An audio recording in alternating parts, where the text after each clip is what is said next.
नमस्कार, मैं अर्चना शुक्ला अपने YouTube चैनल अर्चना हिंदी क्लासेस में आप सभी का बहुत बहुत स्वागत करती हूँ। आज की कक्षा में मैं हास्य रस पढ़ाऊंगी। हास्य रस जो कि बहुत महत्वपूर्ण है और इसकी परिभाषा उदाहरण के साथ हास्य रस को समझाने का पूरा प्रयास करूंगी। और आइए चलते हैं अब हास्य रस की तरफ। हास्य रस क्या होता है? हास्य रस का अस्थाई भाव हास है। अस्थाई भाव मैंने लिखवा ही दिया है। इसका अस्थाई भाव क्या है? हास। ठीक। परिभाषा है कि विकृत आकार, बेस, बाड़ी तथा उसकी चेष्टाओं को देखकर हृदय में उत्पन्न विनोद, विनोद माने मजाक, हंसी के भाव को हास कहते हैं। अर्थात हम किसी व्यक्ति के द्वारा उसके किसी व्यक्ति के विकृत मतलब बिखरे हुए बाल और उसके जो है विकृत एकदम आकार प्रकार को देखते हैं, या उसके द्वारा बाणी ऐसी बोली जाती है जो हमें हंसी आए, वो क्या होता है? उस चेष्टा को, हृदय में जो भाव उत्पन्न होता है इस चेष्टा को सुन करके या देख करके, वही हास्य कहलाता है।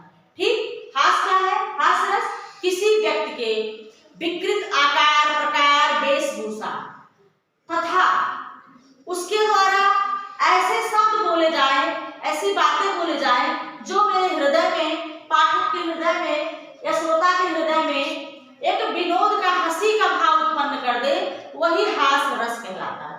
ठीक। ये तो सामान्य शब्दों में है। दूसरे शब्दों में है जब यही हास नामक अस्थाई भाव जो होता है, हास नामक अस्थाई भाव विभाव, अनुभाव और संचारी भाव से संपुष्ट हो जाए तो उसे हास्य रस कहते हैं। मतलब इसी हास नामक अस्थाई भाव में विभाव, अनुभाव और संचारी भाव के संयोग से जब ये रस रूप में बदल जाए, परिणित हो जाए, तो वही हास्य रस कहलाता है। ठीक। तो हास्य रस क्या है कि किसी व्यक्ति के विकृत आकार, वेशभूषा, बाड़ी को सुन करके जब पाठक या श्रोता के हृदय में जो विनोद का भाव पैदा होता है, उसे हास्य रस कहते हैं। पहली परिभाषा है। दूसरी परिभाषा है कि जब हास्य नामक अस्थाई भाव विभाव, अनुभाव और संचारी भाव के संयोग से रस रूप में परिणित हो जाए तो वहां पर हास्य रस होगा। ये तो इसकी परिभाषा है। प्रश्न क्या आएगा आपको एग्जाम में कि हास्य रस या करुण रस, दो ही रस हाई स्कूल में है, इंटर में तो 9 रस है, तो आएगा कि जो भी रस दे दिया हाई स्कूल में, दो ही रस पूछेंगे, या हास्य पूछेंगे या करुण रस पूछेंगे। छोटा सा सिलेबस है, तैयार कर लेंगे, आपका 2 नंबर तैयार। तो पूछेगा इसका कि हास्य रस का उदाहरण, परिभाषा सहित उदाहरण बताइए, तो आपको उदाहरण तैयार करना पड़ेगा और परिभाषा तैयार करना पड़ेगा। तो आइए उदाहरण देखते हैं। हम 3 उदाहरण दिए हैं इसमें, आप लोग एक उदाहरण अच्छे से तैयार कर लीजिएगा, वही पर्याप्त है। पहला उदाहरण है विंध्य के वासी उदासी तपोव्रत, धारी महामुनि नारी दुखारे, गौतम तीय तरी तुलसी, सो कथा सुनि भे मुनि वृंद सुखारे। पहला क्या है? विंध्य के वासी उदासी तपोव्रत, धारी महाबीनु नारी दुखारे, गौतम तीय तरी तुलसी, सो कथा सुनी भे मुनि वृंद सुखारे। ठीक।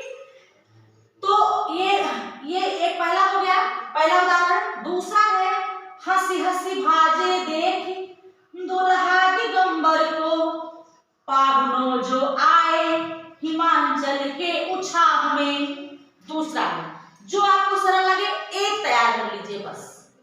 हंसी हंसी भाजे देख दुल्हा दिगंबर को, पाहुनो जो आए हिमांचल के उछाह में। दूसरा उदाहरण। तीसरा उदाहरण है जेहि दिशि बैठे नारद फूली, सो दिशि तेहि नबिलो की भूली। जेहि दिशि बैठे नारद फूली, सो दिशि तेहि नबिलो की भूली।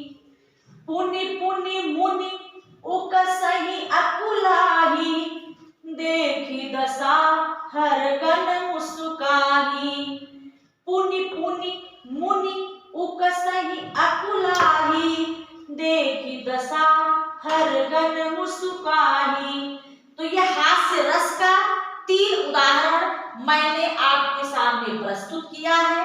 तीनों में से जो आपको आसानी से तैयार हो जाए, आसानी से याद कर ले, आपको सरल लगता हो, एक आप जो है उदाहरण आपको एक ही लिखना है। मैंने 3 इसलिए दिया कि आप जो भी कर पाए, जो आपको तैयार हो पाए। तो आज की कक्षा में हास्य रस का अस्थायी भाव है हास, और यही हास नामक अस्थायी भाव जब विभाव, अनुभाव और संचारी भाव के संयोग से रस रूप में परिणित होता है, वहां हास्य रस होता है।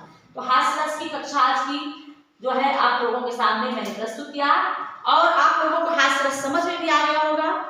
और आप लोग अगर हमारी कक्षा आपको पसंद आई हो, समझ में आया हो, तो चैनल को लाइक, सब्सक्राइब और शेयर जरूर करें। धन्यवाद।